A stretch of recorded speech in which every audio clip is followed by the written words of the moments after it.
It's time, folks. Almost time, that is. All right, so Steve Lillywhite, the man whose name has become, for some, synonymous with one of the more infamous Almost Was albums that, alas, never could be, is a well-respected producer, one of the more distinguished in music history.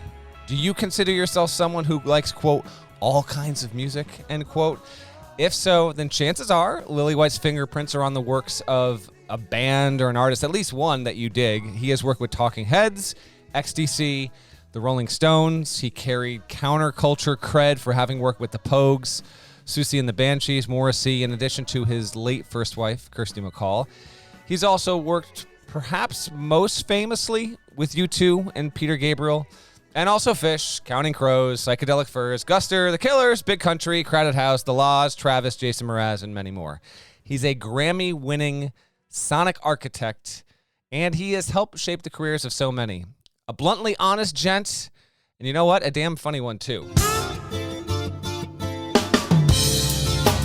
All right, this is the part where I'm going to do some more exposition, so hop in. If you are deeply familiar with the band, you're going to know plenty of this. Maybe you'll forget that you remembered some of this. If you're not, then certainly stick around there, because we've got some retrospection to get to before the actual interview. Let's go.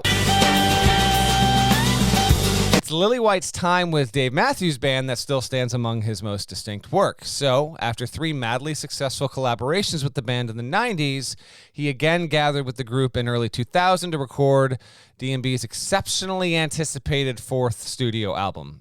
That set never got made to completion with Lillywhite. In this episode, he's going to explain why, including his firing. Still, though, how about this? Some view the tossed-away recordings as a project that, had it been completed, would have, at minimum, been sitting at the table with Under the Table and Dreaming, Crash, and Before These Crowded Streets as the best work of the band's career. Some even believe that the Lillywhite Sessions could have legitimately competed to be D&B's best record the group ever made, although that argument, by the way, it's complicated ever so slightly by the fact that the album did in effect get made in 2002, but we're going to save that for the Bust of Stuff episode, which is the concluding chapter in this multi-year transitional phase of D&B. Still, a sizable portion of D&B's base is enamored with the mystery and all the what-if elements of the Lillywhite Sessions, the semi-lo-fi recordings.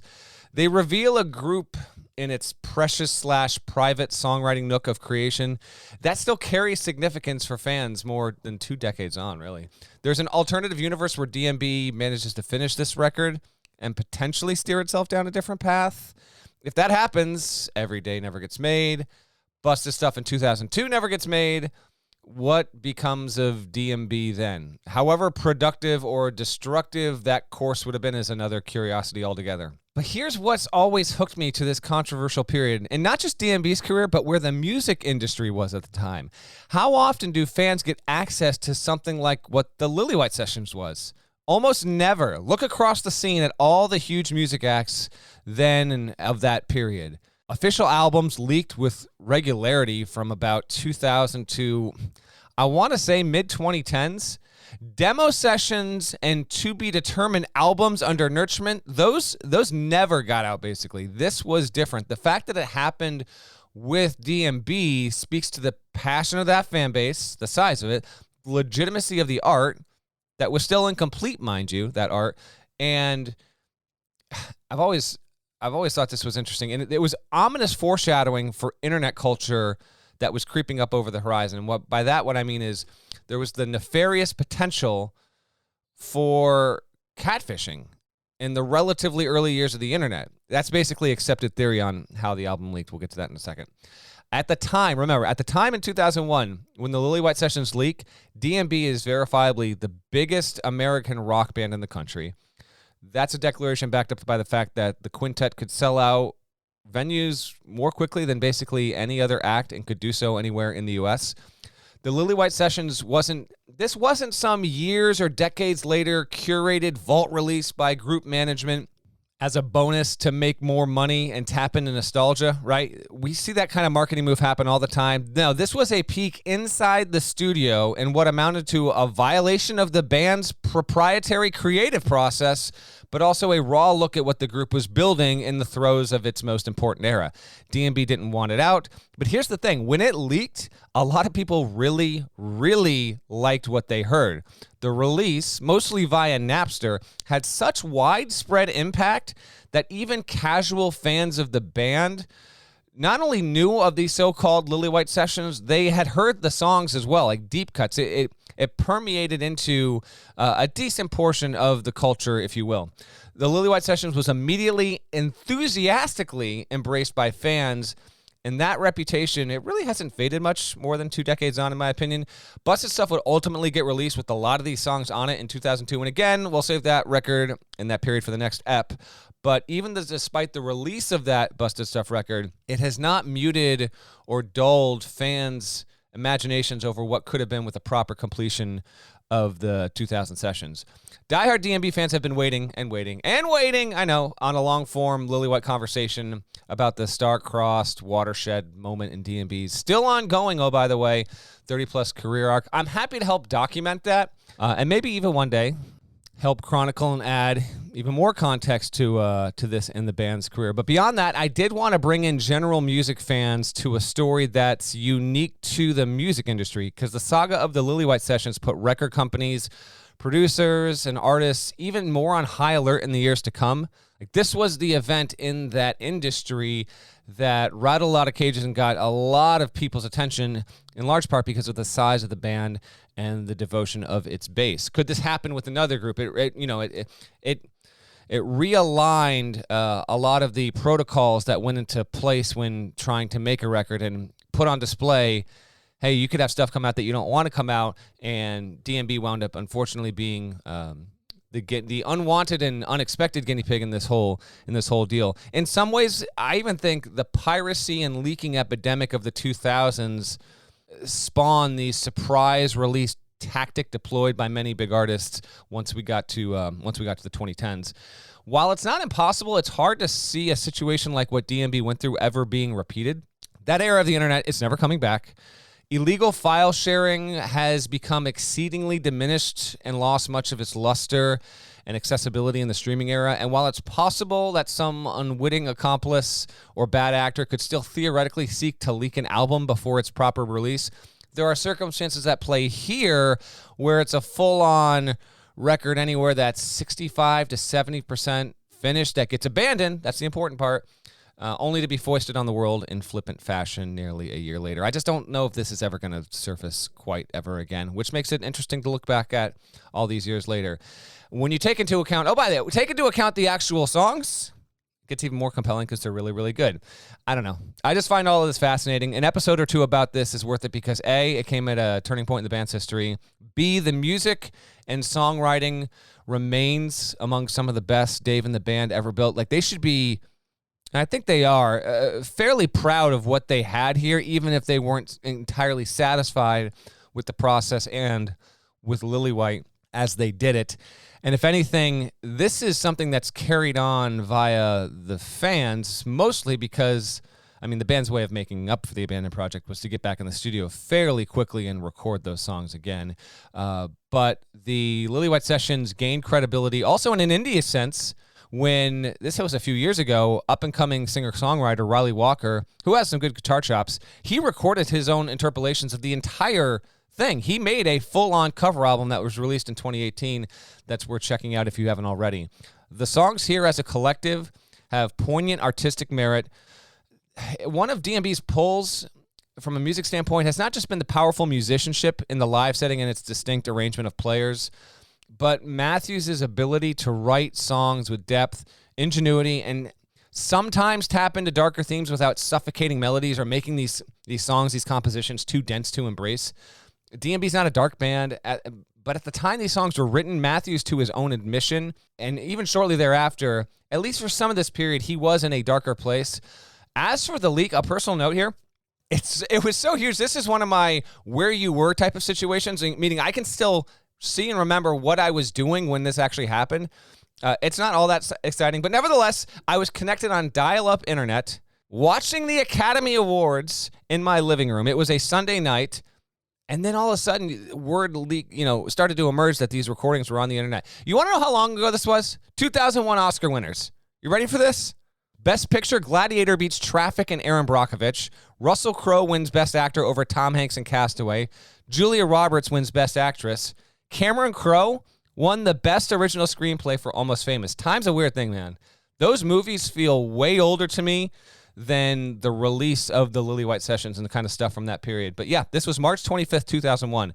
It's less than a month before the band's 01 Spring into Summer tour begins, and it's also less than a month removed from the polarizing release of Everyday in late February. So it's sandwiched between like the two biggest earmarks on the 2001 calendar for the band in what amounts to a sea change moment in their career. This all twists in a good way the perception of the band as well, because the songs on the Lillywhite Sessions, they go viral before the word viral is even known in online culture the way that we know it now. It has cast an even bigger pall on Everyday, which we should touch on quickly here because the album also does play a role in this saga. If you're 34 or older you were into music back then, you would remember what Radiohead did with Kid A in 2000 and how it upended all fans' expectations of where that band was going and what Radiohead was capable of. Everyday, which came out more than 4 months after Kid A, was like that, only in a way that alienated a much larger part of DMB's fan base, and because where it was clear that Radiohead was pushing forward with its music, albeit in a hard-to-decipher way initially, DMB was at best accepted as moving sideways on the Everyday LP. Glenn Ballard, who was a break-the-glass in case of emergency producer, if there ever was one on a project like that, wound up getting the nod. Matthews went out to LA by himself, ostensibly with the intention of taking the Lillywhite Sessions songs with him, plus maybe spark a new tune or two in the studio. Instead, Matthews and Ballard write an album's worth of all new material in less than 2 weeks' time. The band flies out to meet them. The parts are mostly written for the rest of the band. It's a process so drastically different from everything the group had done to that point. The record was bound to be a dramatic departure from all previous work, which isn't to say that dramatic departures are bad. They can be great, but I've long held the belief that the band, after having slogged through their Charlottesville studio for months, having gone on the tour, and did what they did earlier in the year with Lillywhite, the others in the band weren't going to put up a huge fight again and hit reboot for a second time. They probably enjoyed some of the process, enjoyed being in LA, but I don't know. Like, they've never remotely tried to duplicate that record-making process with Everyday again, and I think the reasons why are obvious. Plus, you can't convince me that musicians like Leroy Moore and Carter Beauford were inspired by basically being treated as session guys, and that's in essence what happened on Everyday. Beauford even said on the record in subsequent years that the Everyday process was not something he felt comfortable with. Everyday, though not at all emblematic of what DMB represents as a quintet and is nowhere near the band's best work, it was never as bad as some fans claimed it to be, but if anything, it's a victim of circumstance and timing. I mean, it was permanently reduced to a regrettable decision after the Lillywhite Sessions leak, a month removed from that album's release, provided, there was gold there that was not yet fully mined in Charlottesville with Lillywhite, and never did eventually get mined with him. Those riches were, at least in the short term, they were deserted for something, well, just drastically different. As for the leak, Lillywhite and I do get into that, so I'll save that story for the interview portion. But there are still mysteries as to whose copy was actually pilfered. It's believed all of 8 people, maybe 9, but probably 5 band members, couple producers, 1 A&R guy with RCA. Those are the people who actually had the copy. And the long-standing theory all these years later is that a band member unknowingly had their CD briefly swiped, copied, and then it kind of went from there. Here's what the band had to say about the leak. This is back in May of 2002 while appearing in a special hour-long all-DMB episode, Last Call with Carson Daly. Daly, as I recall, was a genuinely huge fan of DMB. He knew what the deal was when he brought this up to the guys. You'll hear Matthews, you'll hear Beauford. And the band did speak to this issue with relative frequency in 0102, but they haven't much since then. But here's a little, transport back in time. Take a listen. I want to talk about the Lillywhite Sessions, and maybe you can explain to everybody what exactly happened.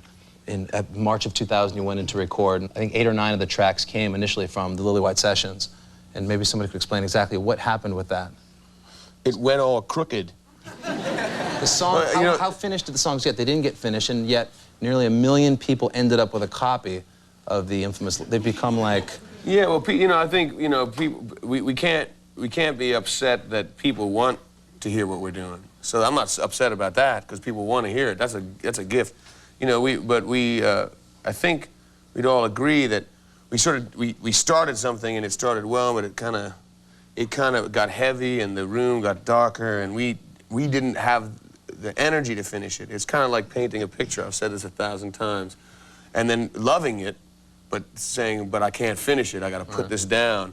And then go and walk into a gallery somewhere and go, damn, it's up. And people looking at it. It's like, what happened? How did it get there? I don't want that. And then having to answer, and then having people come out and, maybe critics or people saying, why is that? Because it's not finished. How much did it surprise you that it got out? And in that much, nearly 1 million people ended up with a copy of that. Hey, how did they get a copy?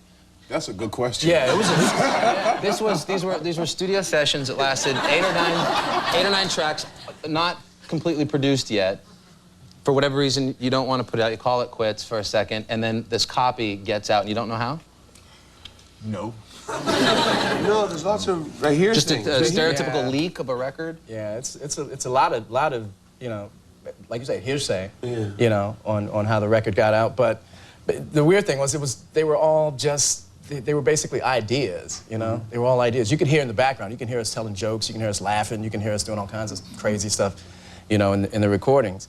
And it pissed us off, really pissed us off. And we heard that on the internet, It's like, whoa. Right. I thought it was a joke at first. I thought, some kids got the record and they were just songs of somebody else, some other band, and people like saying they had music of us. Right. But I downloaded it and it was exactly. Damn, Carter, because Carter, you came in and you said, I heard it. I heard it. It's there. It's us. And the thing was that, you can't. The frustrating position we were in was, you don't want to say, no. Bad people for liking us, but at the same time you want to say, damn it. Yeah. And how it got out, think about every album that comes out that there's a demand for now. It's almost impossible to stop them from getting out. Right. Yeah. Okay, I think that covers a lot of what needed to be put on the table, a crash course in advance of getting to this interview. A credit and shout out to Copperpot 5 for capturing and preserving that video on YouTube.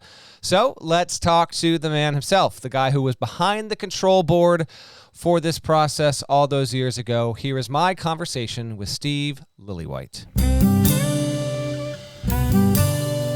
Mr. Steve Lillywhite is here. Steve, it is, oh my goodness, it is a joy. This is so long awaited. My deepest thanks for we finally get to talk about the thing that we have talked about talking about for years and years. How are you doing, sir? I'm very well. I'm just coming off the back of a little bit of a croaky cold and a bit of a sore throat and a cough. So if I laugh, then I'll probably cough. Okay. So I'll try not to laugh, although I'm in a pretty good place nowadays. My life is nice and sensible and ordered, and I love it. Yeah, it's all good. That's wonderful to hear. You live on the other side of the planet now. As we record this podcast, you are actually in New York. We recently were able to have a wonderful lunch together. I insisted on paying. You insisted on not letting me pay, so thank you again for that. But it's wonderful to be able to talk to you on like normal East Coast time here before you hop on the bird back to the other side of the planet. Yeah, that's right. I'm in New York. I was here for my son's graduation last weekend, and yeah, I'm going back to Indonesia tomorrow night, which is a heck of a flight, I have to tell you. A heck of a flight. I'll be okay, including the 7-hour layover in Abu Dhabi and 2 stops. But I will finally I'll leave Wednesday and get to my destination Friday night. There you go.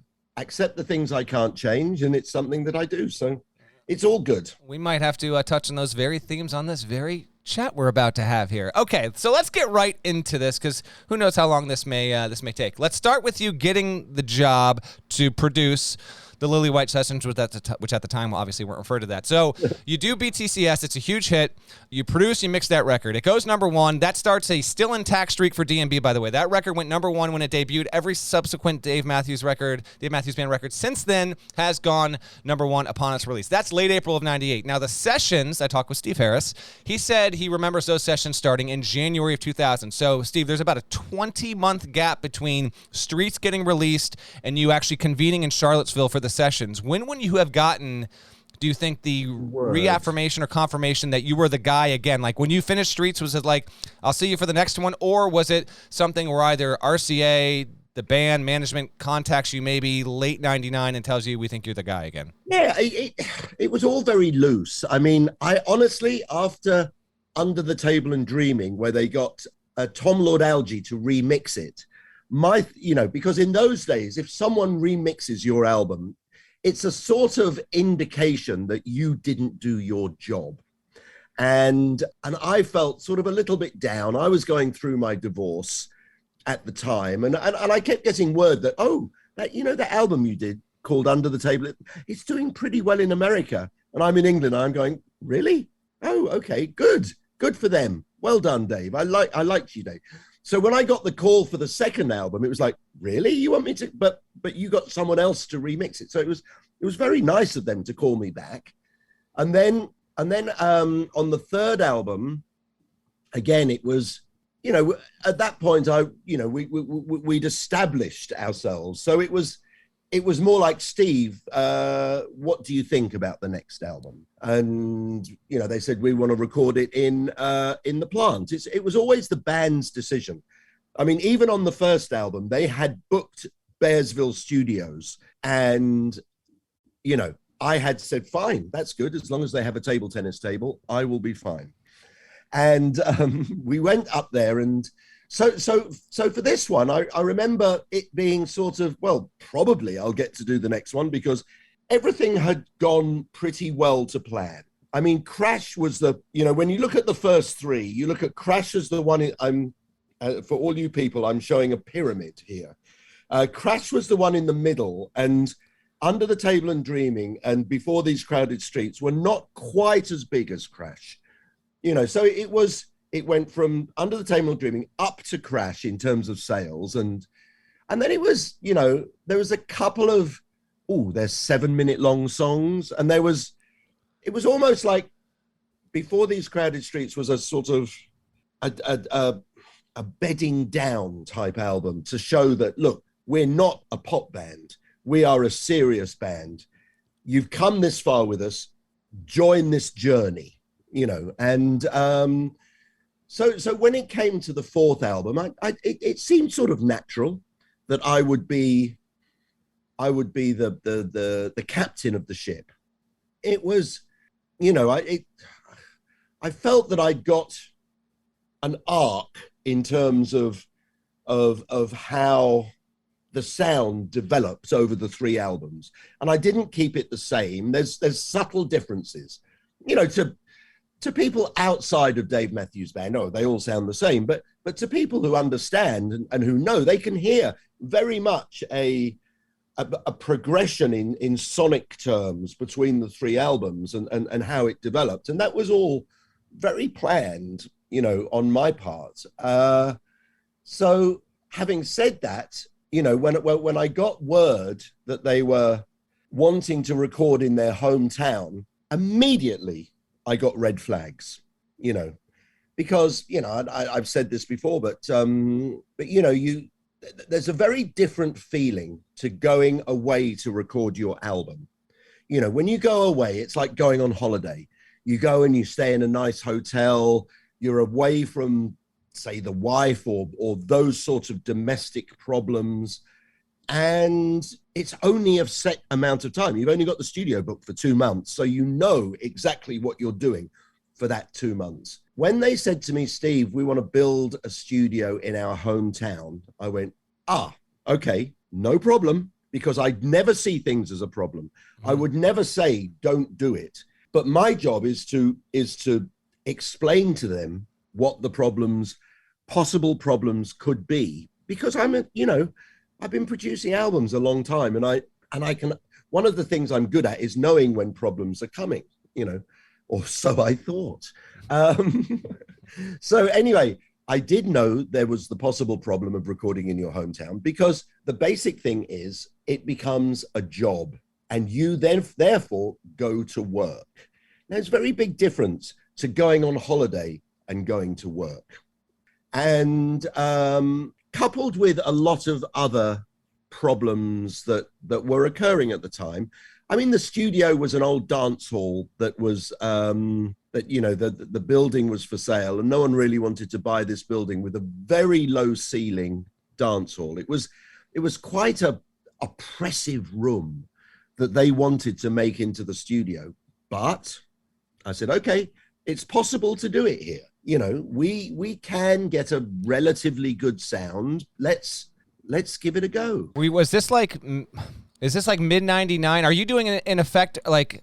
Are you maybe getting a call when they're on their tour? Are you doing a site survey? Like, are you going to this building but like months before you record just to get a sense of like, what are we gonna, and are they going to you? Like, they had not done this, so who are they relying on to say, we're gonna buy this property, this house, and we need it to be converted to a studio space? Was it some of your expertise, some outside expertise? I'm just trying to get a sense on it was a little bit me, it was a little bit Harris, it was a little bit Jeff, Bagby, me and Harris, and we were discussing what we needed, and we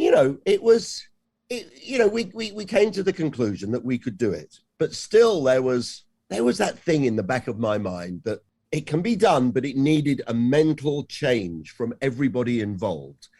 It was not a sprint. We were on a marathon. Now, I had been involved in marathons with U2 mainly, who had a recording studio in their hometown, and it. The days become weeks very, very quickly because there's things to do. There's daily life to deal with. And there's that thing that it's a job. And now the great thing about when you start in music, it's a vocation. And a vocation is like everyone starts music as a vocation. No one really starts music as a job.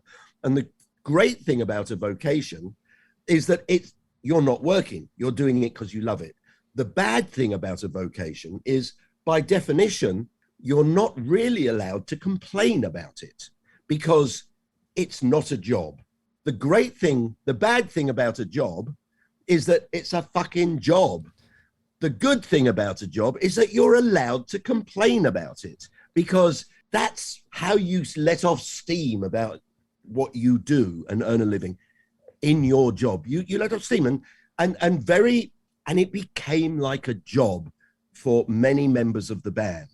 And, they were not seeing, anyway, we'll get further on down the line, but yes, this is something that I warned them all before we started. Okay. I want to talk about the dynamic of the band right when you start. There's no Tim Reynolds. Okay. This is just the five of them, right? There's no Tim Reynolds involved. So for you as a producer, I believe that was the band's decision to do that, but they were just going to make the record with just the five of them. But I don't know if you've ever really talked about this, but you had always done the first three records, and Tim in one channel, Dave in the other. Maybe this excited you, a new challenge, just that aspect when you learned about it and be like, all right, I'm just going to do the five here, and there will be no guests. That was always the plan from the outset with this record. Can you talk about at least preparing for that dynamic before anything else unfolded in the studio? Well, again, at the beginning, I only said for Tim to come in because Dave had said, we want to use Tim Reynolds. I had never, ever said at the beginning that you need someone else to help make your record. I don't think like that. But when Dave said, there's this guitar player who I want to bring in to do overdubs, I realized right at the very beginning that it was so important that he should be there for the whole experience. So my idea was to bring Tim in right at the very beginning.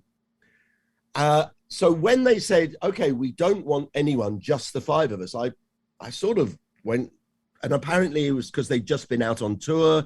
They'd done a great tour. They didn't feel like they needed anyone. They wanted to do it themselves. My job as a producer is to honor the artist, So if they said they didn't want to do it, again, this is going to be this is going to add more time. This is going to add more question marks. We needed to be a stronger, tighter team. And of course, you know, and it's my job, you know, at the end of the day, it was my failure because my job is to lead. And, you know, I didn't. So I'll take all responsibility for any lack in quality, except for the fact that it was never finished. So you can never judge it because they lost their nerve before it was finished. And, you know, be that as it may, you know, I can't change that. You know, it is what it was what it was, which is a horrible expression. I hate that expression, but, you know, nothing you can say. Understood. When the studio is getting built out, Harris talked a little bit about, like, you had these huge booths built, one for Dave, and Leroy would sit in this one. And as, I don't know if you arrived in January and you kind of just saw it, or if you kind of took a couple trips to Seaville, but as you saw it being built, from the eye and mind of a producer, Steve, I'm just wondering if you were looking and you were like, it's not even just that it's in the hometown, it's just, Harris said, one of the biggest reasons that he thought it went sideways is like, the sonic quality that we were getting from the studio, it was giving people ear fatigue. And I don't know if you saw, let's even put aside your concerns about doing it in your hometown, but the actual sonic elements, the way that it would bounce off the walls, the low ceiling, were you seeing a challenge there initially, or was that something that maybe surfaced a few weeks into the recording process? I don't think that the core sounds that we were recording, I thought were okay. The drum sound was not bad. I mean, we couldn't get a particularly really live sound, but it was a tight, crisp sound, and I thought that was good. The bass sound was okay. Actually, when I re-listened to it the other day, I thought the acoustic guitar sound, but that just needed some EQ. It needed some help. Yes, what the problem with it was the oppressive quality inside the room, because the ceiling was lower than most houses. So it just didn't, you know, maybe I was having the speakers loud to try and get the vibe going, because at one point, and I'd forgotten all about this, but at one point my ears folded. Really? Because of the monitoring was so loud, and because we didn't have a control room. We had the mixing desk set up. So it was... Meaning you were not separated by glass. No, we were not separated by glass. So there was no way we could really tell the sound quality until we played it back. It's not like a bad thing. Peter Gabriel has a similar studio in London called in the country outside of London called Real World. It's not a usual thing, but it's not something that is necessarily. But maybe Peter Gabriel's studio had been acoustically designed for that purpose. What we had wasn't. It was a very bad sounding dance hall. But, you know, I okayed the idea. And to be honest, when I listen back to those rough mixes, they were perfectly within a ballpark. Look, I mean, just to explain to you, what people have only ever heard are like 12 or 13 songs that I mixed all in a morning on my own. In one morning. I just literally pushed the faders up and was doing like a live Bagby mix, you know. So it was it wasn't like I even spent an hour on each song. I spent like I would listen to it once and then record it, listen to it once, then print it. Look, it's not, it's still, so for that, I thought it was, now it's funny enough when I listen back to the songs, I go, okay, you know, and I would have had that clarity. If I'd come back, even in the same place, it would have been okay. If I'd come back in the end of the summer and said, okay, this is what we have to do, you know, digging a ditch, fucking brilliant. Big-eyed fish, can't beat it. Grace is gone, fucking brilliant. You know, Captain, little bit of work. Bartender, a little bit of work. Grey Street, let's record that again, because Grey Street was all over the place. You know, and we would have, I would have in typical me fashion, I would have said, this is what we have to do, and written it down, and everyone would have gone out and we would have done it, but I was never given that chance. So, but yeah, as I say, when I listen back, there's 3, I think, that are good. I mean, those 3 are just like fantastic. Busted Stuff was close. JTR was actually... Come on, Steve. JTR is awesome. What are we talking about right now? Yeah, well, the outro is fucking brilliant, I have to say. Yes. But, you do have to say.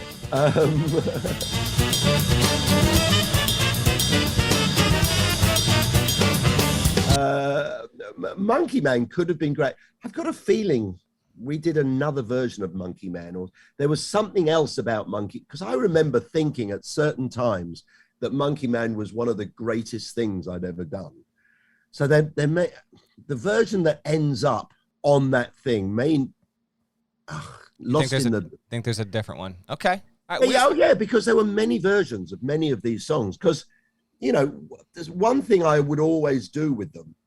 It was almost like fast tracking gigs, by getting them to play it live, always together, they would unlock their parts. So it would take time to jam the songs because, after a time when you play them live, they get better and better and better. And you bed in these great ideas and you learn them. Then you forget them and they become like muscle memory, instead of just looking at then you feel what you're playing because you know what you're doing. So then you can put the feel into the performance, but hey. Well, we're going to circle back to those songs. Don't you worry. Let's focus in on, say, January 2000, what you might be able to remember. Now, Steve Harris said he thought the band was in great spirits. I think you even mentioned that when we met it prior to this, but is on record. I think this is after Dave told Rolling Stone, like, he was drinking more heavily at the time. He had lost his stepfather. He had lost his uncle. Many of the songs did have a darkness or gloominess to them. But for the most part, Harris recalls, I think this is important to documenting the history of the making of these sessions. Steve Harris said, listen, the band was in good spirits. Now, they got worn down by being in the studio, and being outside was just more fun than being inside because the room was enclosed and all that. And I think that wore on them eventually. But do you remember it the way he does? When you arrived there, those first few weeks, there wasn't... The way that we hear these demo cuts now, I think fans might want to attach themselves to this idea that the band was collectively in a very dark place, but that might not have necessarily been the case when they were doing this. Like they were coming off, they're at the peak of their stardom too, as all this is happening. No. There was no reason for them to be in a bad place. I mean, they were in their hometown, what they wanted. They were, because there'd been grumpiness about going away to record and, because they were always on the road, even when they're making an album. Corin always kept them busy, so now they were in their hometown. They were able to go to their local barber or whatever they do, and what wasn't there to like? No, so they were very happy, and yeah, the room was oppressive, but, it's very different.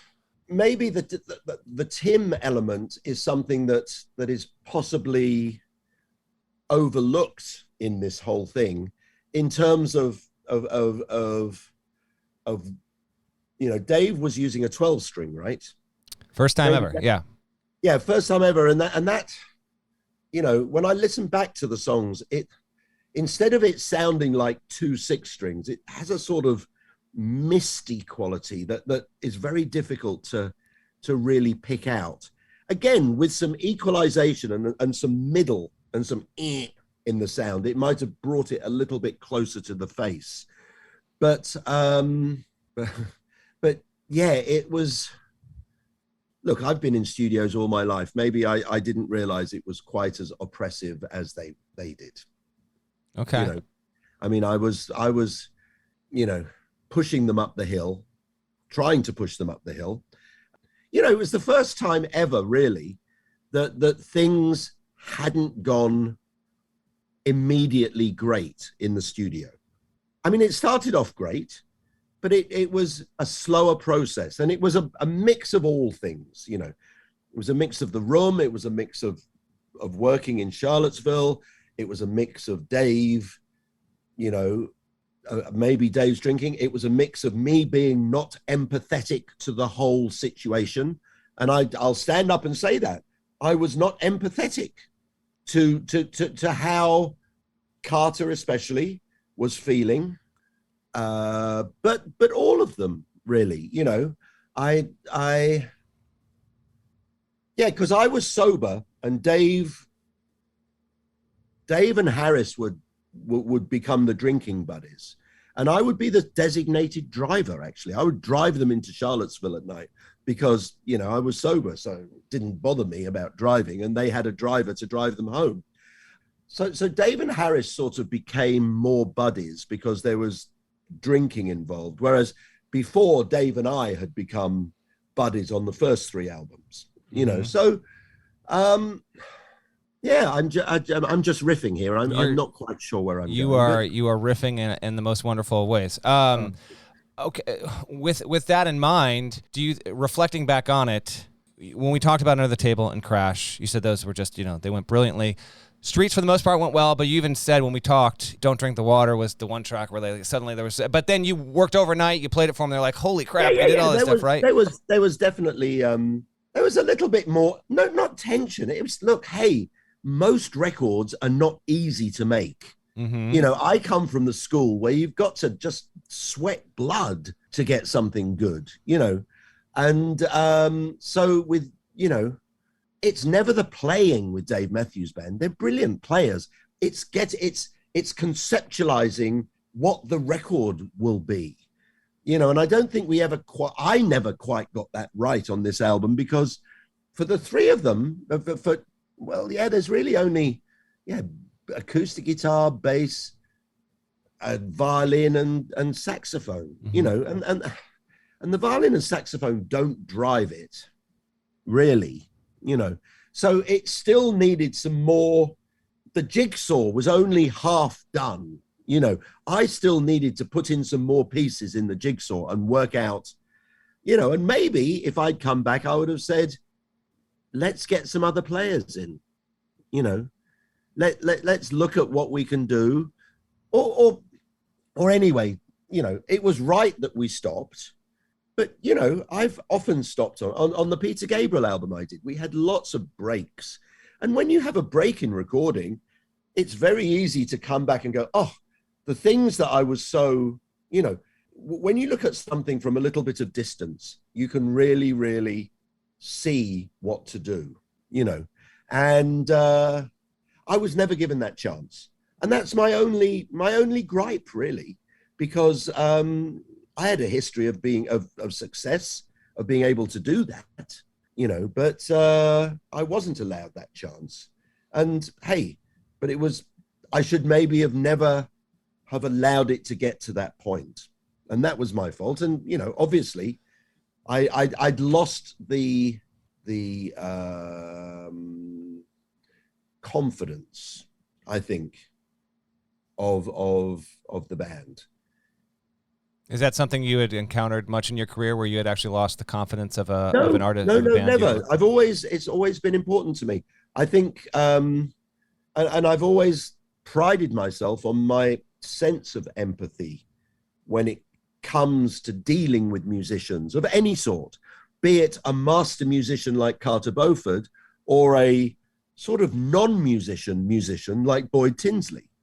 You know, I could relate to both of them equally. Now, there's no other producer in the world who's ever managed to talk to both of those people, because they are so diametrically opposite in their thought process about music, you know, that, but I could manage to unlock both of them.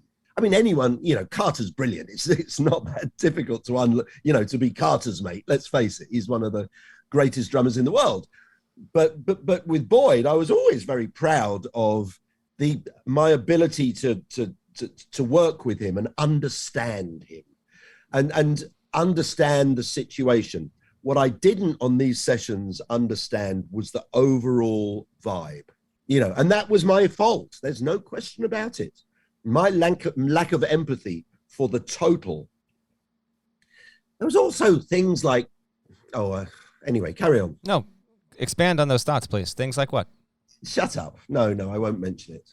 No, it's just culturally things were strange, because we were living in the house, and I remember someone at one point had a gun, and I remember freaking out because Really? I'm not like, and I know it's every American's right to own a gun.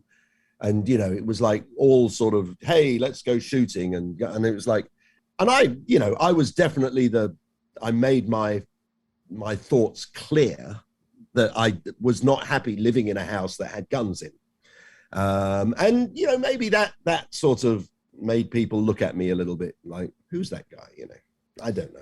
Okay. So when you're doing this, you're actually staying on, well, I guess we would refer to as a compound there, where you're basically living on the property. Okay. Yeah.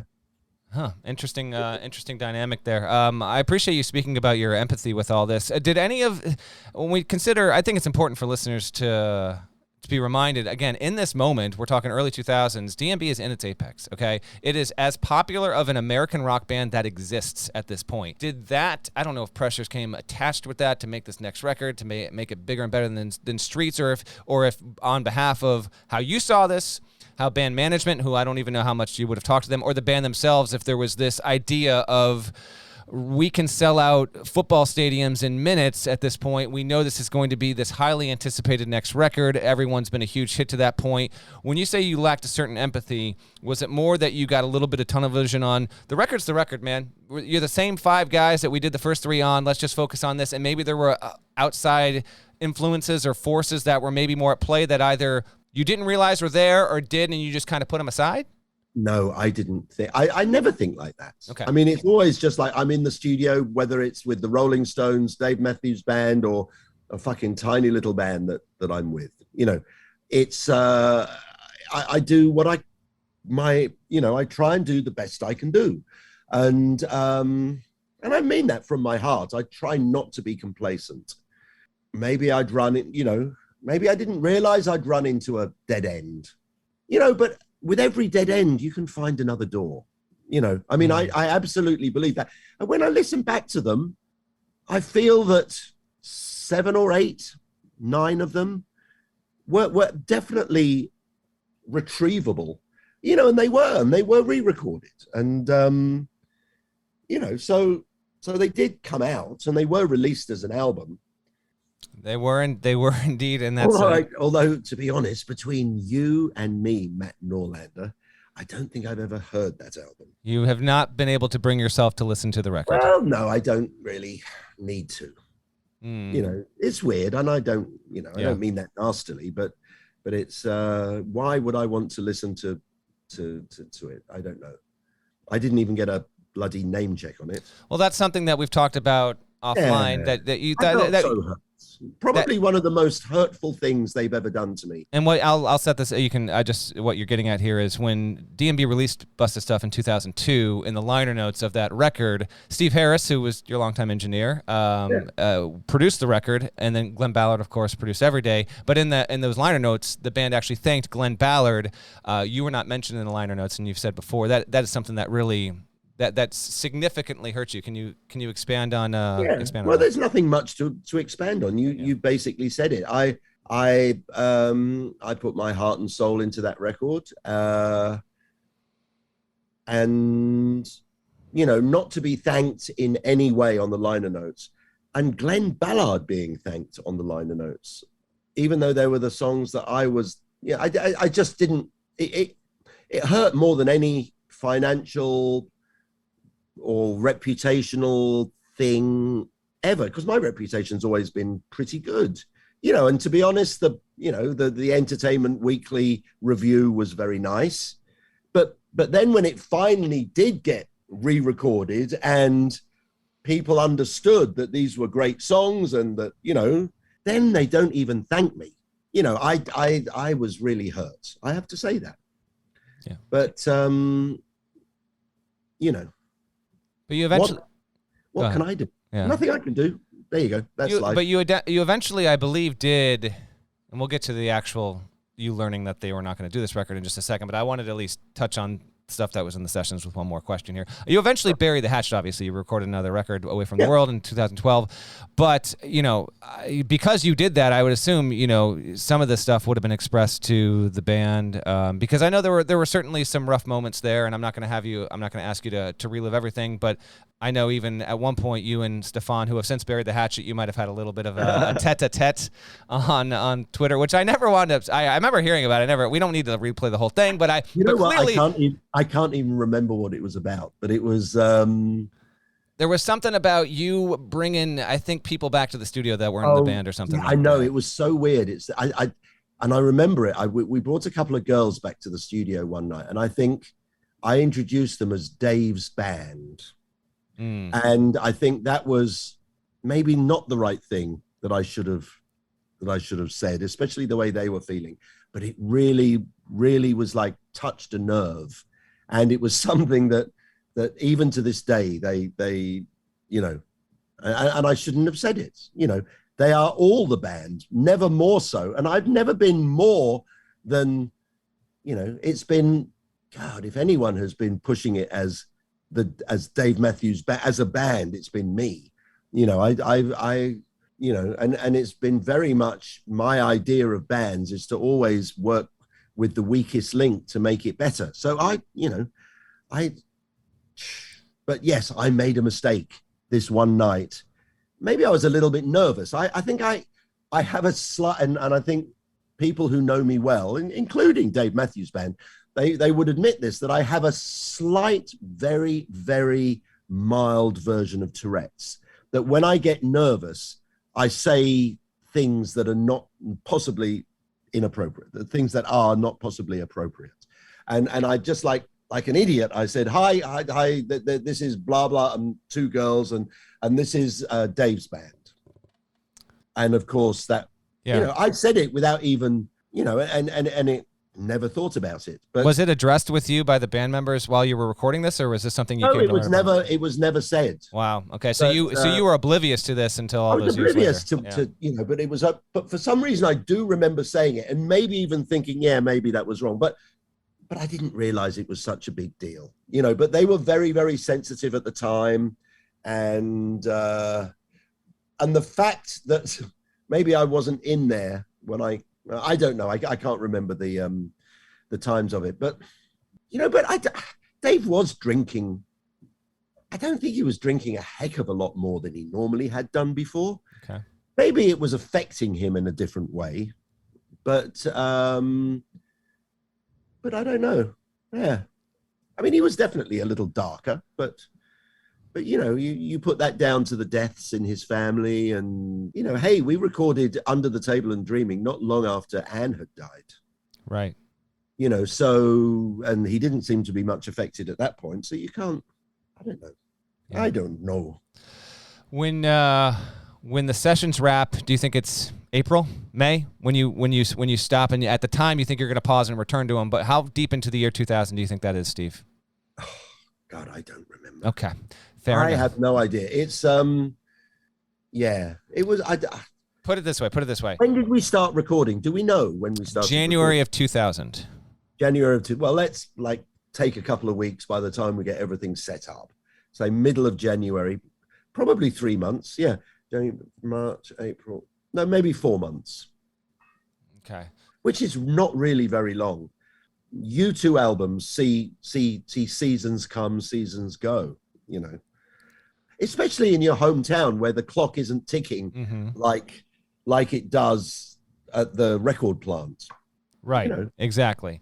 All right. So you wrap, and when you part ways, in your mind, you've got 12, 13 songs that have been laid down and cut, and you're going to go back to England for 4 or 5 months while the band goes on tour? No. I was living in New York at the time. Okay, so you're living in New York at the time, so you're going to go back to New York, and in your mind, you're going to just sit on these recordings? Because the masters are obviously in Charlottesville, so are you working on another record? While you're waiting before you actually get the call? I was having the summer off, I think, because I was, everyone was pretty knackered. I mean, they were going off on the road, but I don't, as I say, when it's a vocation, and I still to this day call it a vocation, I don't do it as a job. I don't need to work. It's when something comes up that I want to do, and to be honest, that's how I get all the good jobs, is that I'm always, because a lot of producers will say, well, I'd love your album and I'll do you, this time next year because I'm booked up till then. I'm never booked up because something can come along that I go, I'm never booked up one after another. I've never been like that. I've always let me finish this first. Then I'll decide what I want to do next because, it's not a job. Okay, so I'm going to read two quotes from the Rolling Stone story from 2001. The first is from Carter, and I sent you this over email before we talked. But He said, Bruce, referring to Bruce Floor from RCA, said, Bruce and I stepped outside one evening after doing some takes, and he said, Carter, how do you feel about this record? I had just come out and tell him I wasn't feeling it. The vibe wasn't there. It was lacking everything that the Dave Matthews Band was about. So I said, look, I don't feel it, and I'm almost certain the other guys don't feel it. We need to make a move. And Bruce said, quote, that's all I needed to hear, end quote. From that point, he began working to find someone else to produce the record and working toward putting our heads forward in a positive space. And here's what Dave said.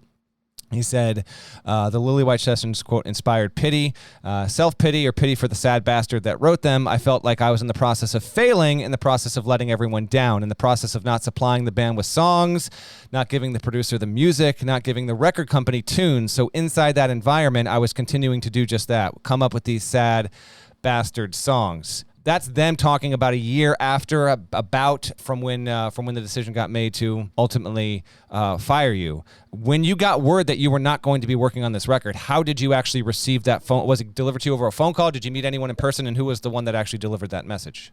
It was a phone call from Corin Capshaw in August. I remember it very well. I was in New York, and yeah, it was.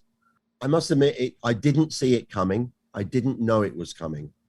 I hadn't thought about things that much. I'm pretty much a airbrain in a lot of things. I mean, but no, I didn't see it coming. I have to say, I thought that things were going slowly, but I felt between September, October, November, we could have turned it around. Didn't need that long with a clear vision of what we were going to do.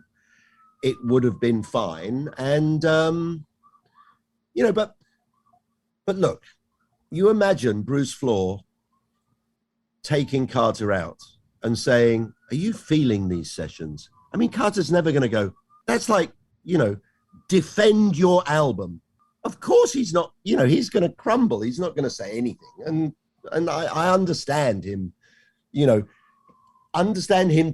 saying his mood about the recording rather than the quality of the recording. It was the mood of the recording that was put in question, and it was. I must say, I don't think I'll ever forgive Bruce Floor, to be honest. But why not? Because he was mean and weak, and just doing he did what he had to do, I suppose. But he could have come to me with all the experience that I have and had, and all the time that we'd spent together, and he wasn't even the one who called me. It was Corin Capshaw who called me. So, hey, but look, it's all right, but it was weirdly still the thing that's the saddest thing is that I didn't even get a liner note thank you on Busted Stuff. Isn't that weird? I mean, out of everything, that was the one thing that riles me the most, Matt Norlander. Can certainly understand why that's the case. Real quick, for people that might not be familiar, I want you to give us a producer's perspective on Bruce Floor works with A&R with RCA Records. So someone in that role, someone might not realize, who are the people that advise the band from a record company? What does someone in A&R in his role, what is his job? What does he do, and why would he have been in contact with the band? Or I know you said he didn't make the phone call to you, but what is his relationship with the producer or an artist? Well, there used to be two A&R men. There used to be a Bruce Floor and a guy called Pete Robinson. And Pete Robinson was the slightly nerdy guy who was very into the technical musical side of it. Bruce Floor was a good old boy who basically would arrive at the studio, put his credit card down and say, "That's why I'm here, guys. Let's go and party." You know, that was his thing. I mean, he was so enthusiastic about the Dave Matthews Band. He would stand at the front of the crowd, just clapping, so out of time clapping that someone actually, apparently this is the story, someone told me that his clapping was so out of time, he didn't realize this, but someone told him it was. So he went and got drum lessons so he could learn how to clap in time. I don't know if that's true, but isn't that funny? Quite the story. But Bruce was great. I mean, I love Bruce. I mean, he was, you know, but he would like slap his credit card down and say, "I'm the guy."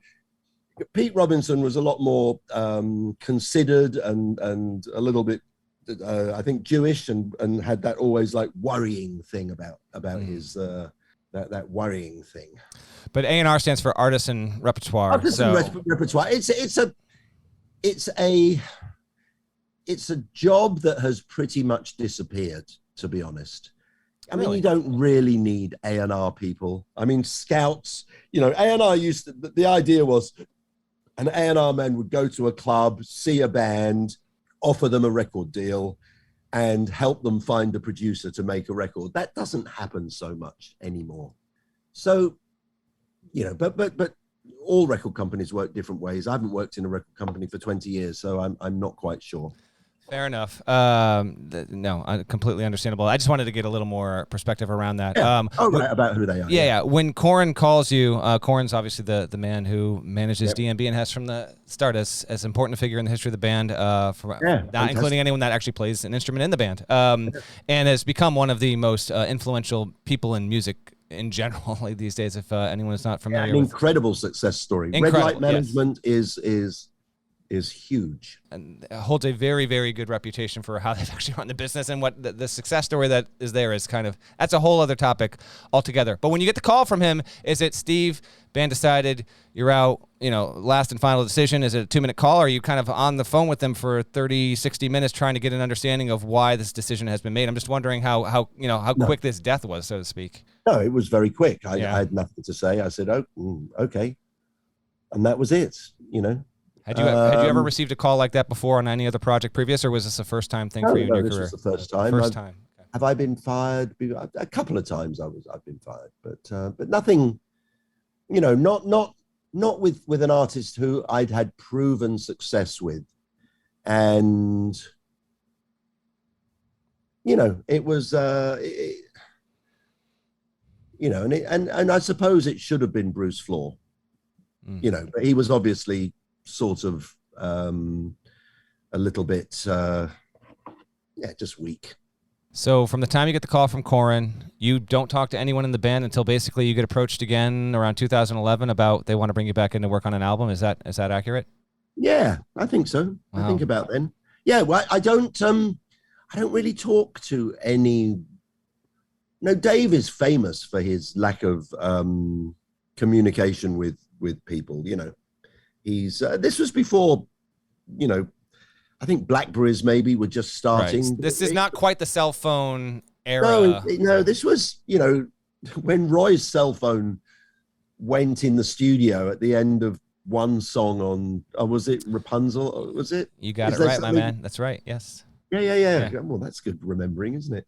I mean, that was a real. You know, it's like, wow, someone's cell phone rang in the studio. Well, we need to record. You know, we'll keep that. You know, it was a novelty. You know, it was still before anyone had taken photographs of their food. That is no, that's absolutely true. So yeah, no, it is a different era altogether. How about this? Okay. I'm interested to see how often you've thought about this, and what your answer might be. If the sessions are recorded anywhere else, Bearsville, the plant, a studio in the middle of Texas, anywhere else, does the band finish this record, or in your opinion, do they ultimately, whether the band or the record company, they think they decide to scrap it anyway? Okay, if the band had 2 months booked at the record plant, we would have finished the 2 months at the record plant with slightly better sounding songs, because the studio is better. I mean, there's no question about it. But at the end of the day, we were looking for feel rather than sound. The band would have been a lot happier because it would have been 2 months, then they would have gone home. It would have been more like a holiday, less like a job. As I say, I will stand by my definition of a job versus a vocation. And it became a job. And we would have probably gone in to another studio for another 2 months to finish it off. Now, and then perhaps it was time for a move on. Maybe, but every day came, and look, you can't change history, can you? You cannot, but you can certainly reflect upon it, which is what we're doing now. Absolutely, that's what we're doing. This is just glorious. You've been awesome. I'm going to end on some good notes with the song. So before we get to that, we'll get to the one more thing the biggest controversy, the reason why we're talking about this to begin with, right, is people actually wound up listening to this thing. It leaks. It leaks. Now, it leaks in March of 2001. So you get the call in August of 2000. Dave goes into the studio to do Every Day, like October-ish or whatever of 2000. Band joins him. They release a record. Every Day comes out in February of 2001. 4 to 6 weeks after Every Day comes out, it's the Napster era is alive and well. The record leaks. Now, I did some refreshing research on my own end in advance of us talking here. Here's what I need to know from you, Steve Lillywhite. Okay, Matt Norlander. Okay, so back in the day, if you're a DMB fan listening to Records and Riffs, and you were not around back then, Steve was plenty available for updates back then as you are now. You've been so gracious with your time with all this. So you would provide the occasional update. But with all of this, you were, if someone wanted to find you and they found you on the right day, you would have correspondence. Now, there was a person named Craig Knapp who was the lead singer of a Dave Matthews Band cover band at the time. Right. He apparently went on a DMB message board and said, hey, I've been talking to Steve Lillywhite about this stuff, and you had said whatever you had said, right? But at the time, this person obtains a copy of the Lillywhite Sessions through whatever weird means he got them, okay? Still plenty of mystery surrounding that. If you have any conspiracy theories, feel free to promote them on this podcast. You will not get resistance from me. But my question for you, Steve, is this. Okay. Do you actually remember this guy or someone emailing you to say, I've got the Lillywhite Sessions, what do you think? Like, should I release these? What are your thoughts? Because the way this thing happens is the urban legend around it is he emails you. He makes it public to the online fan base. Hey, I've been communicating with Steve Lillywhite. Then someone says, I'm going to fool this dude and make an email address that almost looks exactly like yours, and I'm going to email it back. And then it's the fake you saying, the community deserves this. Go ahead, put it out there. That's how it gets out. What do you remember about any kind of correspondence with anyone contacting you and be like, hey, I got this CD. What do you think about it? Should I release it? Do you remember any of this? No. No one ever said that to me. You're positive on this. But having said that, I don't know. Okay. I certainly, as you know, I never said to someone, go out and release it. That's right. Not my that's not in dispute. Someone was posing as you when they did that, but apparently someone did email you asking this. Something or other. Right. Yeah. If only I could remember, my lord. It would have been a relatively big. That's why I want to ask you. If you don't remember, that's fine. But like the idea of you in 2001, right? They haven't made busted stuff yet or anything like that. Right. But someone like finding you over email, because again, at this time there's no Twitter, no one's DMing you on a social media site. They're literally getting to you over your email and you opening it up and someone saying, hey, I've got these songs that you guys recorded. I figured if that was you and it did happen, you would have been like brushed back in your chair, like how is a random person, how did you even get this? You know, how would you even, so I didn't know if you had any memories of anyone. Having said that, I did have various sort of conversations by email with some fans, normally girls, but no guys as well. Or, you know, like, because it was nice to know that I was still known in that community. Oh, I don't, you know, it is the $64,000 question. How did it happen? How did it happen? I mean, as I say, I didn't have anything to do with it. You know, am I glad that they were released? Well, I suppose it, you know, I remember someone coming up to me once and saying, wow, you've got the same name as the Lillywhite Sessions. I thought that was funny.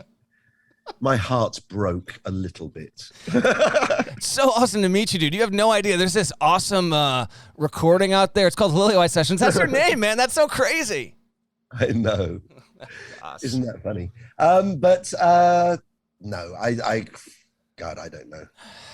How it got it really is, you know, an all-time mystery as to because there were only, when you guys parted ways in, call it March, April of 2000, band members have a copy. Harris showed me when we talked. He still got his 2 copies or whatever. Oh, right, okay.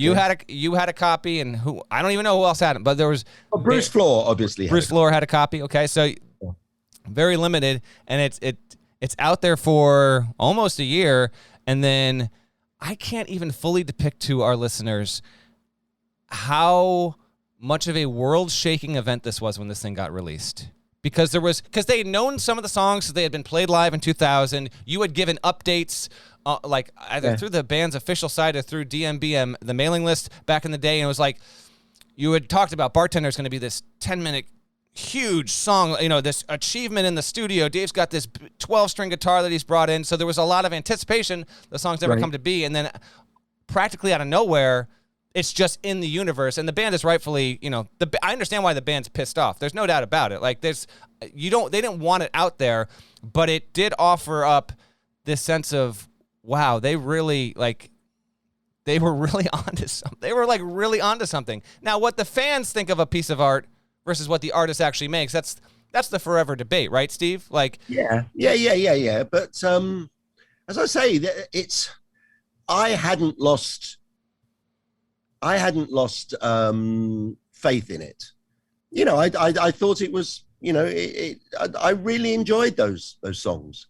You know, now listening back, it's like, oh, some of them are a bit long and they could have been edited, but all that would have been a natural development as you make the decisions, the final decisions. You whittle things down, you take out the dead wood, and you clean it up, and you make it, you know, and you make it into a presentable format, which is something I've always been very strong about with the band. You know, I've always been able to present their music in a format that's very listenable on a CD. You know, and that's all that my job is, really. It's you know, making it the best it can be that's not a live performance. When it gets down to it, the reason it didn't happen was more, in your opinion, the reason that's never got to be a record, was it more you or was it more the songs? You know, I don't want you to beat yourself up too much here, but it could be both, but I'm just like... At the end of the day, I have to stand up and say it's my responsibility. I'll take the praise when it's a #1 record, and I didn't deliver, you know, and I lost the trust of various people. There was a mutiny. No one stood up for me, and that's fine. I don't ever expect anyone to give me a free ride. As I say, the only thing that I'm ultimately, well, 2 things that I'm a little bit sad about never having had the chance to finish them, but I'm really sad about not getting a fucking credit on Busted Stuff, not even a thank you. You know, it's like that was as big a knife in my back as anything. Did you read through it like 2 or 3 times to make sure that it wasn't in there? Like, you're like, this can't be.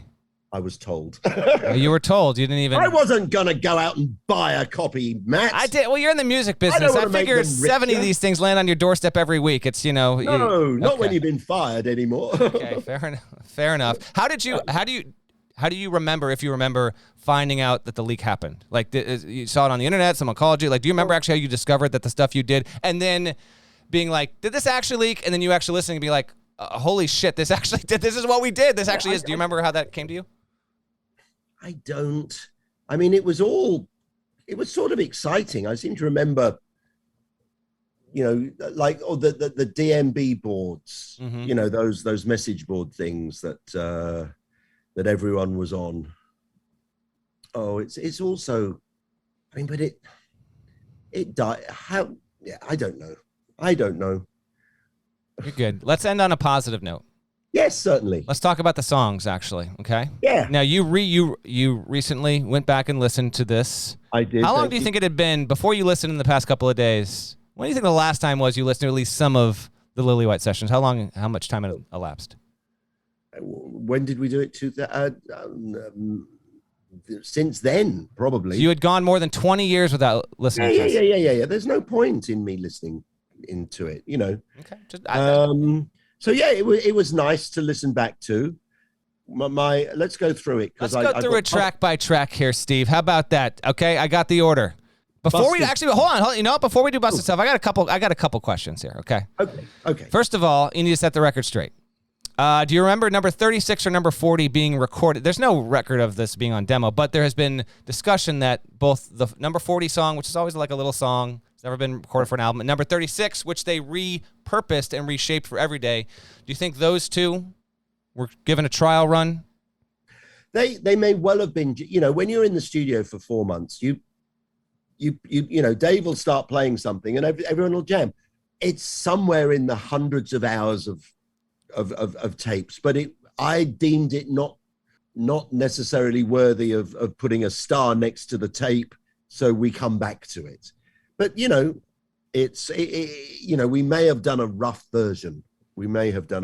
So busted stuff, nice build. The build is nice. Did you put Dave's acoustic through an electric amp on that? There's a little bit of a fuzziness. The same thing that you did on Crash. It comes in after. Okay. It starts off acoustic, and then the electric comes in on the second verse or something. But that is an acoustic through an electric amp, like what you did on Crash. Yeah. I think it was recorded like that all the way, and I just muted the electric until the second verse. But yeah. Even though this is now known as the Lillywhite Sessions, do you recall because there are some articles from back then that Busted Stuff became, the album that's Busted Stuff became Busted Stuff, but Dave said on record, working title for this record was Busted Stuff. Do you remember if that would have been? It seemed to be one of the ones that was. So Grey Street. Weirdly, Grey Street didn't sound as good as I remembered it. Mainly because the acoustic guitar sounded not very good, and I don't know. Maybe the mix was very cluttered. It sounded too like they were trying too hard. You know, and Dave's vocal sounded weak. I mean, it's just a scratch vocal anyway. But that was not good. And apparently that sounds really good on. I remember it does. That's probably the best cut on Busted Stuff. On Busted, or the song that they wrote there that they didn't. You never know. Is also on Busted Stuff. It's those two basically. But yeah. Right. Okay. Was Grey Street one of the last ones that they would have done that you think you would have cut like later in the sessions? No. It was one of the earlier ones. It was okay. I don't know, but we spent a long time on it trying to, you know. Anyway, but that for some reason didn't really do it for me. It sounded a little. I would have re-recorded that anyway. Did you like her? I actually like this, but maybe you listen back 20 years later and you don't. I like the delay effect you put on Dave's voice in those verses. She said, "I pray," and you got the. I like that, but did you like when you listen to it again? Did you hear that? Be like, yeah, that makes sense, or like, 20 years hindsight, maybe I would have taken that out. I'm just curious. I didn't mind it. Yeah, I thought it was good. It was something that just a little thing. Digging a Ditch was like a bullseye for me. I loved how that sounded. Wow. The drums Really sound good. so good. Like, here's one thing, Steve. Like, when I hear what you and what Harris has said about the studio, I get it. But when I was listening to Ditch again, I was like, well, damn. Like, the drums on this track sound incredible. Now, maybe the drums fit the vibe of the song or whatever. But between that and, like, Roy, he's tight and loose at the same time, like playing some seventh notes. I don't know. I'm agree. Bullseye, right? You nailed Bullseye. it. Yeah. And the scratched record at the end, that was Dave's idea. It was Yeah, Dave's idea. Yeah. Very good. I like it. So I've got 3 stars for that one. Sweet Up and Down, again, a 1 star. 1 star. Okay, I have a quote for you. Hold on. I got a quote. I got to see if I trigger a memory here. This is Dave Matthews to the Denver Rocky Mountain News in July of 2000. All right, he's talking about Sweet Up and Down. He's talking about maybe one night we play a song one way, we play it slower or faster, whatever. He goes, there's a part we thought that would be a minor part, and it's clear it should become a major part. It's called Sweet Up and Down. We've been playing it, a part that I thought could be in the song quite a bit, but Steve said, we don't want to put that in the song too much, but once we started playing it live, it was one of those parts that the crowd really got off on, so now we're going to throw it in all the time. What part do you think that is? I'm wondering if it's like his, it wouldn't be the chorus. He's got a little bit of that mumbo jumbo that he starts the song off with. Do you have any memories of what he might have been talking about there? There's not a lot of distinctiveness to this song. No, Okay. I've got no idea. Okay. Yeah, it didn't.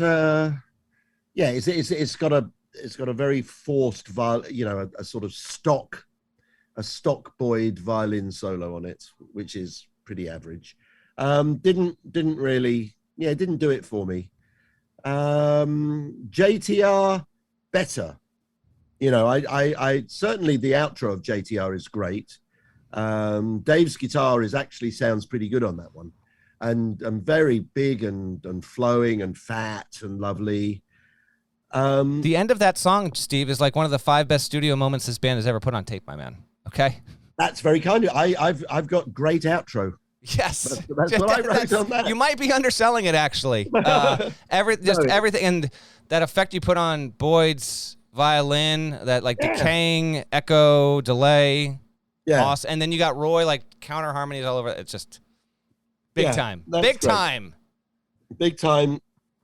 God, Grace is a big-eyed fish. I don't know how the re-recording of that was. It is markedly different. I would say from a fan's perspective, you might get it split. Nowadays, the song often segues into Bartender. Here, it is solo with a proper ending and a different lyrical structure. This is considered certainly one of the best cuts off the record by the fan base, I would think. I've got it as a 3-star. I've got the No Way. Yes, section. It's just. That's beautiful. I mean, that right? For me is just like really heartfelt and just a sweet little thing.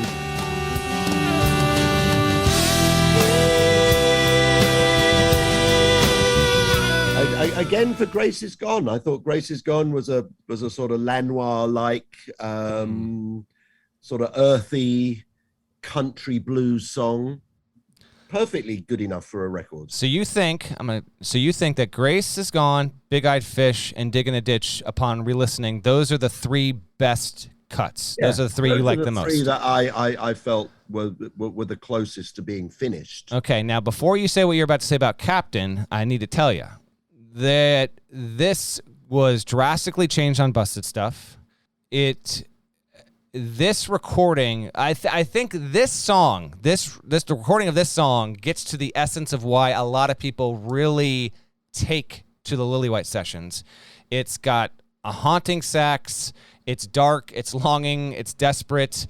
You've got this active Carter drum part going against the gloominess of what Dave is singing about. The bridge is just an amazing piece of studio work as far as I'm concerned. So, and I think on the bridge, it's just Dave, Roy, and Boyd. There's no Carter, there's no Stefan, and that's something that I don't know how often, if ever, there was a part on a record that was more than, say, a second or two where it was just those 3. There was no rhythm section. It was just those 3. So I know you didn't grade this high, but I'm just letting you know this song in particular maintains a high reputation among fans all these years later because it's so drastically different from the studio cut and really what they grew the song to be like. Okay. Yeah, all I've got written next to Captain, I had it as a 3-star, but then I took it back to 2-star because I felt like maybe just the mix or something. It's just the saddest song. It is. I think days. It's very sad. Yes. Yeah. I mean, Bartender's pretty good. The outro is, the whole song's too long. So it's about 10 minutes. Is it too long by 30 seconds or 3 minutes? 3 minutes. Cut 3 minutes. Cut 3 minutes. 7 minutes is still fucking long. It's still Bohemian Rhapsody. But Roy on the outro, my man, that is some of. Again, I'm gonna talk up your work and talk up the band here. All right. Did you not realize when you were recording this that, like, Roy's awesome all the time, but like on this particular track, I figure you said you mixed it all in one morning, which is friggin' mind blowing to me. You're just like, take 4 hours, have some eggs, and just create this thing. But when you actually were recording and tracking, I mean, Roy's got to have 4 or 5 different sax tracks on this thing. Yeah, awesome. We really went to town. I loved texturing with Roy. I mean, he was brand new. I mean, no, we'd done 4 albums. This was the 4th album, but his recording career had never been other than just blowing one sax, because he comes from the jazz world, So I loved getting him to think in terms of stacking his sax, and he really came to the party. He was fantastic. We had great times at night, building up parts, and he really embraced that process in the studio. Like he wanted to dig into the song. He was so much fun. Well, except when he was grumpy. But then again, isn't everyone? But that's good to know, because I think after he hasn't been with us for almost 14 years now, and fans always like to know. And he was the one that was the least quoted, quiet, sunglasses on the stage, but so much of who he was and a lot of his soul came out in both live recordings, but particularly in the studio. So it's interesting to learn how much he gave to the work, believed in the process, and he'd really want to kind of get in there with you and really, invest. I had a great relationship with him. In probably, a little bit better with. I mean, with Carter, we didn't really ever talk about overdubs, because Carter would just do his drum track and he'd be finished. So there was never one-on-one time with Carter, except when he did congas, and that was always funny, because he. As great a drummer as he is, I don't think he would ever say he's a great conga player. But we had fun doing the congas. It was great. I'm smiling thinking about that, the times. Yeah, very good. Monkey Man. Let's go deep on this, my man. This song has never been played live by the band. This is why I'm most thankful for the Lillywhite Sessions existing, because I think this song is among the 30 best the band has ever done, and it's never been played. If we didn't know about the Lillywhite Sessions, no one would know. The existence of this song, Steve, is what makes DMB fans think, do they have another 3, 7, 20 of these things just sitting in a vault somewhere and no one even knows the existence of? As I say, Monkey Man was my favorite when we were recording. And I think maybe I'm the mix or something. Maybe there was another version that was a better one and I chose this version. I don't know, especially for the seeing the Man Under the Ice section, the whole second half of it. I remember thinking there were times when I had it more like Pink Floyd. I get a Radiohead vibe off of that part of the song. Yeah. Well, we were quite into Radiohead at the time,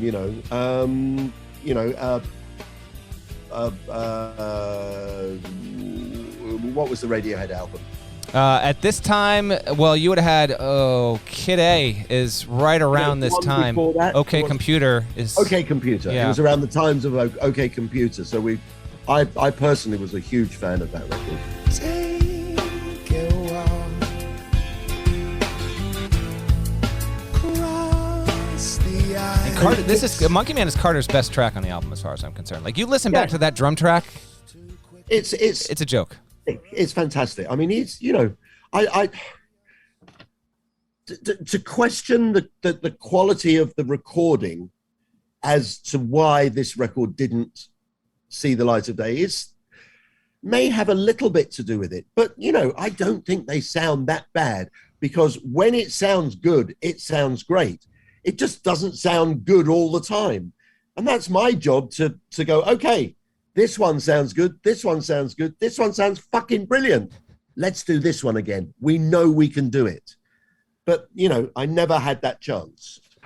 Did you feel, before we get to the final two here, with Monkey Man in particular, or any of these songs, did you feel like, from what you can recall, I know it's tough, we're going on 20 years here, but like the 2 or 3 songs that maybe the band would have had the most optimism, inspiration, we wanna keep hammering this home, do you recall what ones that might have been?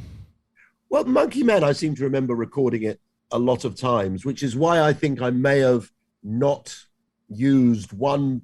I mean, I was editing between takes, and I was, you know, when I would capture a piece of brilliance, I would use it and join it to yesterday's take. So what it sounds like you're hearing it all like one take, I would be capturing various different things and piecing them all together. So, okay. I think that I may have missed something on Monkey Man. I don't know. I would have to go back and. Do you still have? You said you haven't listened in 20 years, but like Harris still has his CDs. Do you think you lost those long ago? Do you think they're somewhere? I don't have yesterday's lunch. I've got no idea where. You know, I don't care about. All right, fair enough. Owning things. Final two songs on the sessions here. Kit Kat Jam, which is an incomplete lyrical mess. I get that, but the song itself goes. I was very impressed by the powerhouse. Song. It can bludgeon you, and then it's soaring 5,000 feet in the air. There's no question that was it just needed a bit more time. Yeah. You know, and they did it, and I presume it turned out really well. How about this? I love how I'm like breaking news to you that's 20 years old. They recorded it for Busted Stuff. They did not, that is an instrumental. They did not put any lyrics down for that on the record. Now, and it doesn't get played a lot, but I don't even know if there were ever any finished lyrics on it, but on Busted Stuff, when they went to Harris, it got bandied about. And you can hear this on the Busted Stuff episode, where they were like, how about we just don't do lyrics on this one? And apparently Dave was like, fine by me. And so anyway, they did. And it does sound, it is on Busted Stuff, like it's captured pretty well, but it's just a straight instrumental of the song. Yeah, and then here's the one where I think we might find some common ground here. Raven. So first of all, I assume this order is not what you thought the actual track list would be. This is just an assembly of songs, right? Doesn't seem like a... Looking at it, it's something that I do put some thought into whatever track list I do, because looking at it, there's a reason. Okay. Yeah. I mean, it was an idea of a track list. It wasn't like I wasn't thinking, but it wasn't like this is the album. It was like, well, let's live with this as a track listing and see what we think. Raven as the last one has always just felt to me like, it might end on a little bit of a quizzical note there. This is the one where I feel like it's a minute too long. Maybe one verse too many. I don't know if you thought the same on that or not. Yeah. I liked it. I'm not sure whether there was one too many songs anyway, because how many is it? 1, 2, 3, it's 12 4, here. 5, 6, 7, 8, 9, 10, 11. Yeah, it could have been 10 or 11. Okay. You know, I mean, if Dave had never take Sweet Up and Down off, maybe. Yeah. Re-record Grey Street and drop either Raven or Kit Kat Jam. You could have done that. You sound like you put Roy's horn through some sort of filter on Raven. I don't know. You got to really listen carefully. I don't know if you remember doing that, but his horn sounds different on that track than maybe almost anything you'd ever done. All right, there's a song that leaked called "Build You a House." That's not on the Lillywhite Sessions, but it leaked nonetheless.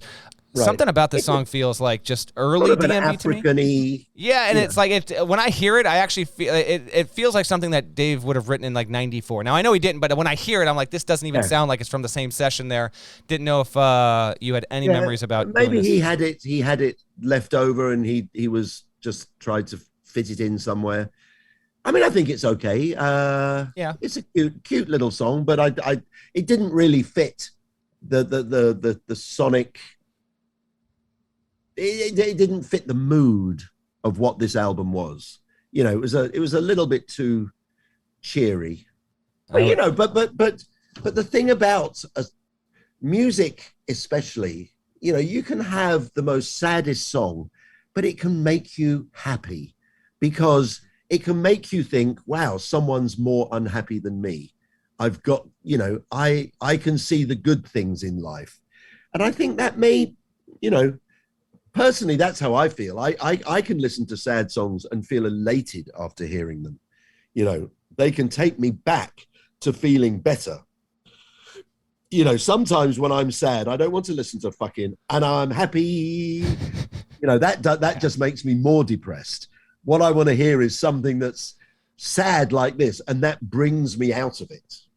Did you feel a sense of personal worth or validation in the months after this leaked that would have equaled like having produced a record that went to #1, just even though, you know, because at the time this is probably downloaded by maybe even millions of people on Napster or whatever. I just wonder from a personal standpoint and the role of producer, this was never meant to get out, but eventually it did get out. So it's in the world and all these people are listening to it, and the responses are very positive. It even gets, you know, a legitimate record review in a major publication at the time, and I just wonder if that helped heal the wound that had been made after you got fired from doing the record. Well, yeah. I mean, it was, you know, it was nice that it was, you know, I mean, probably the thing that tipped it was that it was named after me. You know, I mean, that's at least I get the credibility at least, and I'm proud of it. You know, it's just like it's a little bit like, you know, not finished. Yeah. And you know, it was never supposed to be heard in this format. You know, did that feel weird for you that it was? I mean, it's their songs, they're songwriting, but it's your work on it. This idea that like I'm still like, I could understand, Steve, if you had the same response as the band, frankly, where it's like at the end of the day, it's never quite as close to me as it is to them. Okay. You know, that's the thing. I mean, I you know, it's their world. I dip in and out of their world, and you know, I'm in a few worlds, or in my life I've been in a few people's worlds, you know, and I'm very proud of the worlds I've been part of. And I'm very proud of the time I was in the Dave Matthews Band world. It was brilliant. I loved it.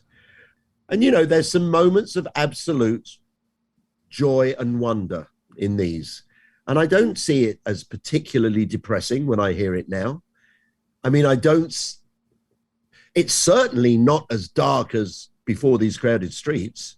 I mean, that was actually a much darker album. This is a little bit more, I mean, maybe lyrically, but this is a little bit more sprightly. I mean, I don't know. I mean, Big Eyed Fish and I mean, even Digging a Ditch is cute. Yeah. Yeah, I don't know. It doesn't sound so ridiculous. You know, would it have been as big a hit as Every Day? Probably not. You know, I don't know how many Every Day sold. He probably needed to have done that. You know. Let's end on a happy note.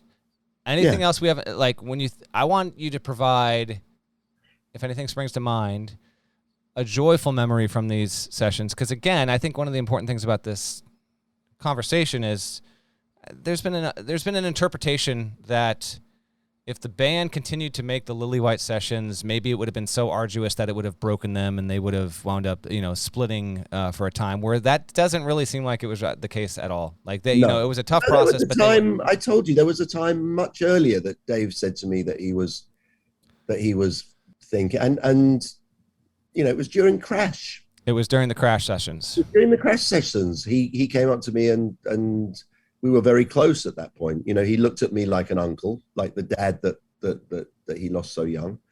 And he was saying, I don't know, no one, you know, I try my best and there's moaning and, you know, and I said, Dave, keep it together. He says, I could do it on my own, you know. I said, yeah, but there's something about a band. And all I was doing was just sort of repeating the what I'd picked up from you too. You know, the idea that if you have a band, you have a brand. Whereas if you're a solo artist, I mean, yes, it's great. You make more money probably, but for Dave, it was never about the money. It was about the fun, I suppose. I said, you can do it. It's just like family. You'll get over it and you'll look back and you'll laugh at these. And he says, yeah, maybe you're right. So, you know, I would like to think that I had, you know, obviously he makes his own decisions, but at that time I was quite close to him, and I would like to think that he would take my advice as someone who'd had a good 15, 20 years more in the music business than him, who could see the sort of the raggedy road to stardom, you know, and to being happy. So yeah, so he did obviously stay together, and to this day it's fantastic. I mean, it's a wonderful thing, and I'm excited. I think I'm probably ready to go and listen to their new album when it comes out. How about that? Yeah, as we record this in May of 22 here, it's supposed to be coming out in a few months there. Yeah. You've been amazing, Steve. Thank you so much. I mean, at some point we're going to talk about non-DMB stuff. I mean, we did, you know, in person, but I'm talking like I want to hear your Guster stories and your Counting Crows stories and your just absolute debauchery from the 1970s and 80s. That's what we got to dig into. It was never that much debauchery. Okay. It was just purely for the art. Purely Everything was to make good art. That's what we always wanted.